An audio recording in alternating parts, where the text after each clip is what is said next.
Paula. Kayleigh, thank you. On Mark's comments about how it's Democrats who won't compromise, Democrats came up with a plan 2 months ago. The Republican plan was just presented on Monday, and in that time, the president has contradicted the Republican plan on the amount of stimulus checks, on student loans. Mitch McConnell threw you guys under the bus on funding for the FBI building. What do you say to the tens of millions of people who are going to lose their benefits when it appears that the real issue is that Republicans cannot agree among themselves, even though they've had months? That's not it at all. In fact, Democrats offered a $3 trillion plan. We have a very specific focus right now, and it's not this comprehensive plan, whether it be the HEROES Act the Democrats proposed that was unserious or the HEALS Act. That narrow focus is this, that Americans are about to lose their unemployment insurance, and this White House, this Chief of Staff, this President, this Secretary of the Treasury have offered several iterations to make sure that Americans who through no fault of their own lost their jobs during this pandemic do not also lose these checks. We've made several proposals, as Mark Meadows just said to you, and how many proposals have the Democrats made? 0. And if you want to know where the Democrats' true intentions lie, look no further than the Martha McSally bill that was presented that would have extended the $600 unemployment insurance. It was rejected by Chuck Schumer, and that was a plan that the president was willing to endorse. The White House Kayleigh, what do you say to those that are going to lose $600 a week in unemployment payments that need that money? And also, why didn't you start negotiating earlier, and why only the offer of an extension of 1 week?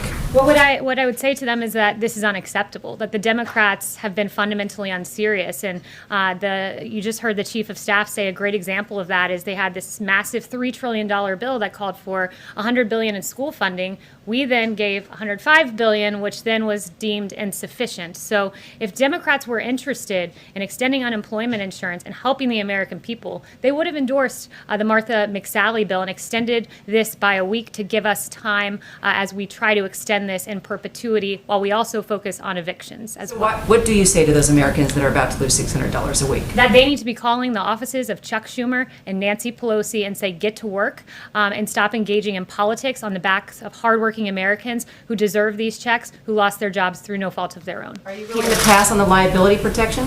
That's a question for Mitch McConnell. He said that that's going to be a part of any bill, but that's Mitch McConnell's, that's his priority. This president is very keenly focused on unemployment insurance, and the Martha McSally bill is a great example of what Democrats are focused on. Yes? Kayleigh, if the president is so worried about how long it'll take to count ballots in the election, then why isn't the president and this White House doing everything it can to secure more funding for staffing and other resources to make sure that we can have a safe and proper election?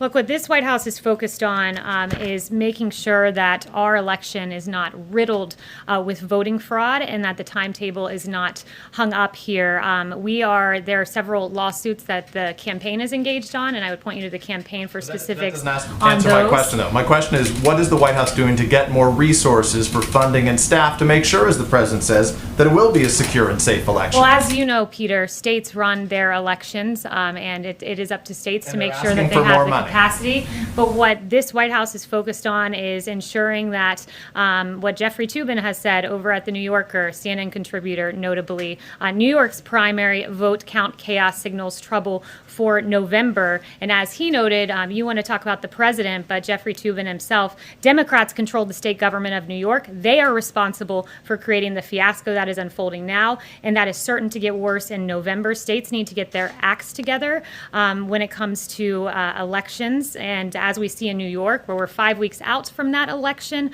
and in fact, we still don't know the outcome of a congressional race, and that is certainly not what we want to see. And I'm asking you November. about the president. You asked why I was asking about the president. I'm asking about the president because you work for the president. Yes. I guess the question is more specific. Thank you, Kayleigh.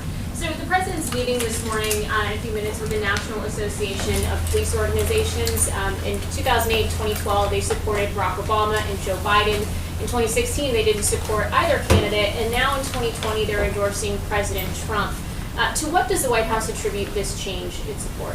Well, it's clearly a change in the Democrat Party, Jen. When you look at the polling on defunding the police, ABC News Ipsos poll, 64% oppose defunding the police. Huffington Post, 57% oppose. Rasmussen, 59% oppose. But make no mistakes, Democrats want to defund our law enforcement. It comes at a time where 64% of Americans say they are concerned that growing criticism of America's police will lead to a shortage of police officers and reduce public safety in the community where they live. The American people have seen very clearly where the Democrat Party of today stands. It's at an unacceptable place, and I think that this administration has shown great respect for our law enforcement, who every day are out there defending and protecting our streets in Democrat-run cities that have turned abundantly chaotic because of their lack of support and respect for law enforcement. Darlene. Can you explain why the White House did not counter with a comprehensive plan of its own? You said the White House was focused on two things, the unemployment insurance and evictions. Why not have a more comprehensive proposal to counter what the Democrats had put on the table? So I've walked through at this podium the more comprehensive plan that this White House was hoping to see, and our priorities like tax rebates, unemployment benefits, enhanced hiring and retention payroll credits, workplace tax credits, restaurant donations, and others. Those are all part of the HEALS Act. So there is a comprehensive plan that was put forward by Republicans on the Hill with several White House priorities in it. But right now, at this day, at this moment, our focus is making sure that Americans who have lost their jobs get their paychecks. It's why, as you heard the Chief of Staff say, we've made 4 proposals. Democrats have made precisely 0. Can I ask about the nomination of General Tata? Is the White House still behind that? The president still supports General Tata. Yes. Kayleigh, so is there anything that you agree with on the Democrats after all these negotiations? Are there any points of unity so far?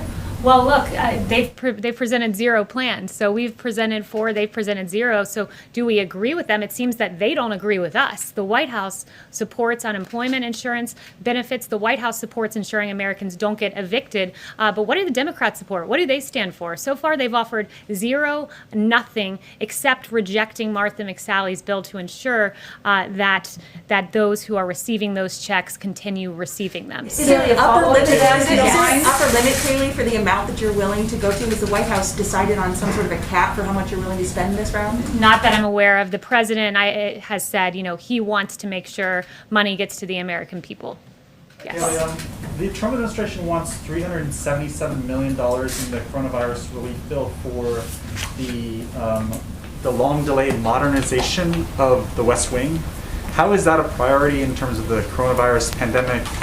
You guys talked about priorities. You had the FBI bill, which doesn't seem to have much support from Capitol Hill as well. So 2 things, and I'm glad you asked that because I do want to give you some details about those 2 items in particular. When it comes to the FBI building, this has been a long discussed issue.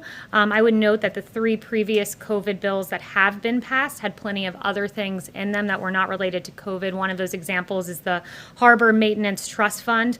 This is not a red line for us. It was a part of the initial bill, but it is certainly not a red line. The priority, as I've said several times so far, is unemployment insurance, making sure Americans do not get evicted. And then as it pertains to White House renovations, many of those pertain to safety protocols, filtration systems, enhanced communication ability, and needs that we saw that were highlighted during the pandemic. But make no mistake, a $377 million proposal will not stand in the way of ensuring that the American people get their checks. That is the priority, ensuring that Americans do not get evicted. That is our number 1, number 2 goals. Yes. Thank you, Kayleigh. I just wanted to confirm reports that Mark Meadows actually made an offer to extend unemployment insurance by 4 months.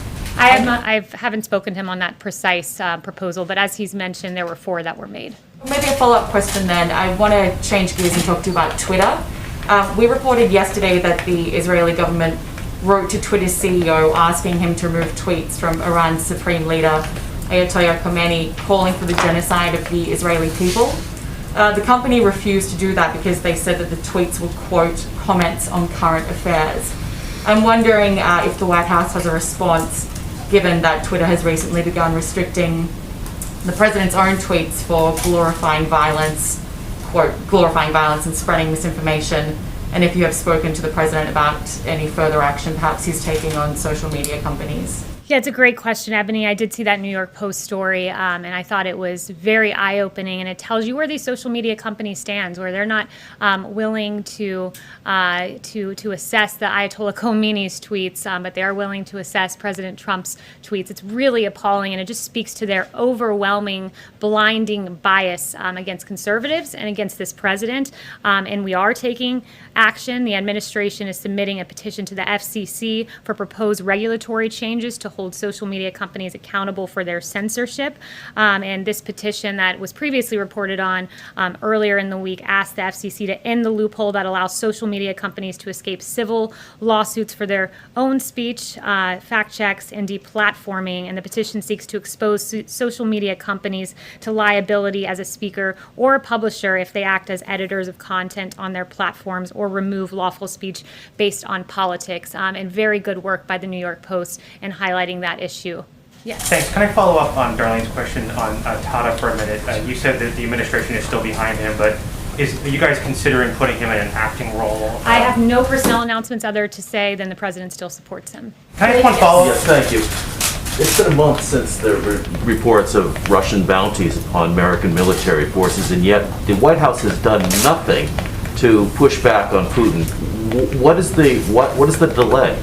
So as I've answered probably a dozen times from this podium, that intelligence is unverified. There are dissenting opinions. The media is, I would point to the Department of Defense saying there's no corroborating evidence to validate recent allegations, NSC allegations and recent press articles have not been verified or substantiated by the intelligence community, and ODNI has a similar statement. But look, this president acts. He is not afraid to stand up to Russia. He's done so repeatedly when our adversaries have directly targeted U.S. or coalition partners. The president did not hesitate to act. Look at Syria in 2018 when dozens of Russian mercenaries were killed in a retaliatory defensive strike. He has continually stood up to Russia, will continue to do so, and this president will always protect our troops and our men and women overseas, and he will act on verified intelligence. Bill. Thank you, ma'am. So Colorado, Hawaii, Oregon, Utah, and Washington all have automatic mail-in ballot systems. The White House has made its position clear on absentee ballots and also the concern over these universal systems. Does the White House think that those elections are fraudulent or more at risk of fraud? Always a mail-in ballot system, mass mail-out ballots are going to be more at risk of fraud. Look at LA County, where 112% of LA County is registered. That means you have 12% of excess ballots floating around that are, we know, at least 12% that are not accurate ballots that were mailed out. This is a very basic concept, and it's one that the media has done a very good job reporting on, not just Jeffrey Toobin at the New Yorker. You also had the Washington Post article on this that the president held up yesterday that says the results that they've seen in a study have showed that there's an unexpected stress test of mail balloting systems, many of which were designed to handle only a small portion of the vote and are not ready to scale up in response to a pandemic. That was Washington Post. There was another great ABC piece, mail-in voting delays in primary caused Pennsylvania to sound alarm about November. Expansion of mail-in voting will likely delay the state's presidential race. A great CBS report. Pennsylvania's mail-in votes still weren't all tallied up after 1 week. Officials fear election nightmare in November. So mass mail-in voting is certainly subject to fraud, and good work on the part of ABC, CBS, Washington Post, and the New Yorker for highlighting the fraud that is at play, the delays that are at play, because those are, after all, the facts. Another quick one. The chief sounded quite frustrated a second ago. Is there any situation in which the White House would walk away from negotiations on Phase 4? I won't get in the middle of the negotiations, and I'll leave that to the chief and to the Secretary of Treasury. But yeah, there's a lot of passion because we're passionate about making sure Americans are taken care of. I've heard the president personally talk about this. It is his goal to make sure that those who have lost their job get these payments, and those who, through no fault of their own, do not get evicted from their homes. So those, again, two big priorities for the president. Raquel? Yes, thank you, Kayleigh, so much. I have two questions. One, you were here saying that how well the administration is doing is responding to the pandemic. But the facts don't show that, and Americans are struggling and scared. What do you tell them, the American people? So the one thing I would say is the president's made clear that we're at a place where we want all Americans to make sure that they socially distance and that they make sure they engage in mitigation tactics. And the president's been clear on that. But one of the things I think, as when you look at the United States response, you look at the fact that we were supposed to have a ventilator shortage. In fact, we had a ventilator surplus. We were told that there's a testing shortage. Well, it turns out we've done at this point almost 60 million tests. This president led on the development of remdesivir. We just saw this week promising signs from convalescent plasma. Our therapeutics are advanced, I would argue the best in the world. And that's why when you look at, in particular, at the case fatality rate, which the president often talks about, you see that tells a big story. When the U.S. case fatality rate is at 3.4%, the world's is at 4% averaged, and the EU at 9.7%. That is a testament to our therapeutics. But we encourage every American to engage in mitigation efforts, and it's patriotic, as the president said, to wear a mask, especially when you can't socially distance. Hunter. Can I ask another question on the travel ban? Hunter. A travel ban. Travel ban. Yes, there is a movement growing called Love is Not Tourism. They are families and couples separate for a month because of the travel ban. Couples who couldn't be together on their childbirth, or mothers and sons, who are separated during illness. They are asking if the administration could consider a waiver in their cases. I haven't spoken to the president about those specific cases, but this president will always put America first. This president put in place the travel bans to protect American lives, and they've done that. Dr. Fauci acknowledging that the travel bans have saved American lives, and that is our goal at this moment. Hunter. Thank you, Kayleigh. Two quick questions for you. Herman Cain passed away yesterday, and obviously he had tested positive for COVID 9 days after attending the president's rally in Tulsa. Officials there have connected the rally to a spike in cases. Is there any concern that Herman Cain may have contracted coronavirus at the president's rally?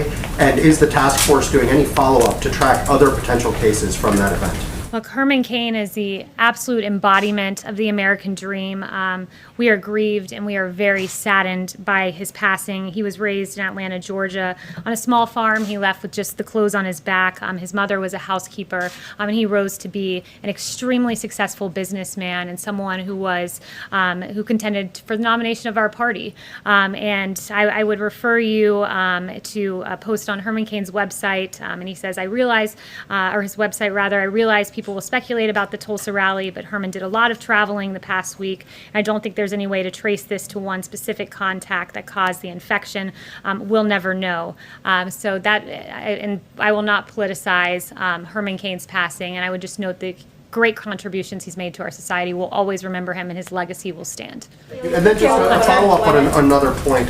Obviously, the president's tweet yesterday seemed to float the idea of delaying the election. He later said, he supports no date change whatsoever. Given a little bit of the ambiguity and confusion there, can you just state unequivocally whether or not the White House wants to see the date changed, and state 100% that that is not something that you support? The president answered this 3 times yesterday. He said, "I want the date more than anyone. I don't want to delay. I want to have the election." And in a local interview he did, he said, "No one wants the date of the election more than me," because he believes November 3rd will be a moment where the American people acknowledge the great successes of this administration. Yes. Okay, thank you. Does the president support the Chinese-backed Hong Kong government in delaying their elections? Yeah, so I do have an answer for you on the Hong Kong elections. We condemn the Hong Kong government's decision to postpone for 1 year its legislative council elections and to disqualify opposition candidates. This action undermines the democratic processes and freedoms that have underpinned Hong Kong's prosperity, and this is only the most recent in a growing list of broken promises by Beijing, which promised autonomy and freedoms to the Hong Kong people until 2047 in the Sino-British Joint Declaration. I think it's appropriate as we see this play out on the Hill, this testimony by our doctors, to just acknowledge the real successes and work of this administration. I acknowledge the ventilators, and I talked about testing and just great American industry coming together, the American people coming together and working to get us through this tragic pandemic. And we grieve when even one life is lost. But I do want to point out just the early actions of this administration. When there were 0 reported cases in the United States on January 6th, the CDC issued Wuhan travel notice before any U.S. confirmed cases. But what were Pelosi and Chuck Schumer doing? They were calling on the GOP to support Bolton testifying. 0 reported cases in the United States on January 17th. The CDC implements public health entry screenings at 3 major U.S. airports receiving the greatest volume of Wuhan passengers. What were Democrats doing? Oh, House Democrats were preparing to file their first brief in the sham impeachment inquiry. When there was 1 reported case in the United States on January 21st, CDC activated Emergency Operations Center. What were Democrats doing? Oh, Chuck Schumer was calling for witnesses in the impeachment trial, and Pelosi released a statement criticizing Mitch McConnell for his trial rules. And finally, when there were 7 reported cases in the United States on January 31st, President Trump issued travel restrictions on China and the first mandatory quarantine in more than 50 years. And those travel restrictions saved American lives. But what were Democrats doing? Pelosi was introducing the No Ban Act, which would have imposed undue limitations on the president's authority to restrict entry of aliens into the United States. And what are Chuck Schumer and Nancy Pelosi doing now? Stopping Americans from getting their unemployment insurance. And it's despicable, and it's time for them to come to the negotiating table. Thank you very much. The president's heading to Florida today, April, May, and June.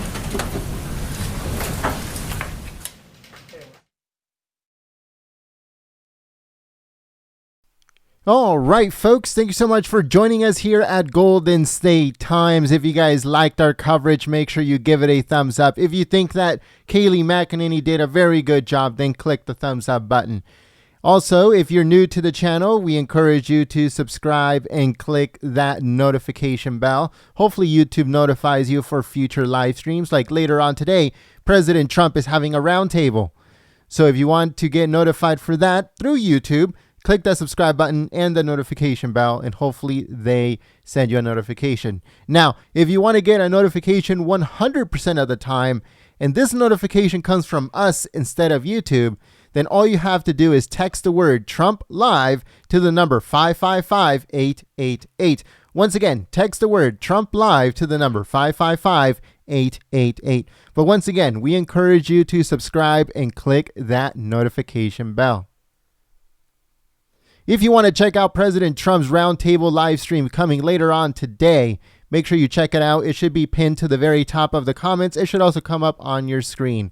Click on it. It'll take you to the live stream. Set the reminder, give it a thumbs up, and share it on social media along with this video.